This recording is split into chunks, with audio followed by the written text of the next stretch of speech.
I think if you're pre-product market fit, this really becomes important because DevRel has a really big upfront cost, especially with like video and travel and events. So I've spent, I think, $5,000 or $6,000 on all of the equipment, on my recording setup, on all this other stuff. There are easier ways to do it. There are more lo-fi ways to do it. But the other thing is, right, like it took a ton of time for me to learn about this stuff. It takes a ton of time to edit videos. It takes a ton of money to pay for Creative Cloud or to pay for somebody to edit your videos. I edit all my own stuff right now.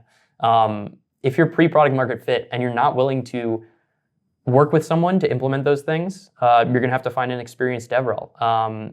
If you're going to pay someone potentially hundreds of thousands of dollars a year and you don't have a product to sell, that can be a really big investment, especially if you're going to pivot, right? So if you think about content, people and audiences as assets, and you establish all these assets in an area, and then you pivot and your company changes, well, those assets lose a lot of their value. So one of the biggest things that you can do pre-product market fit is actually invest in high quality content and go very deep.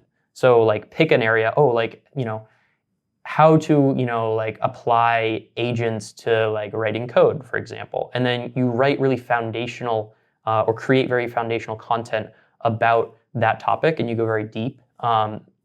Instead of just like, I'm going to create 25 SEO articles on all these other things, right? Number one, you can't do it. You're not Cloudflare, you're not Vercel, I'm sorry. But if you're pre-product market fit, you're not going to have the resources. Number two, if you create foundational content and then pivot, you still have that SEO authority. You still created something that's relevant and built an audience that's relevant to wherever you're pivoting to.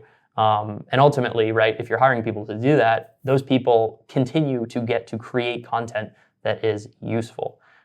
So invest in high quality content and go deep versus wide.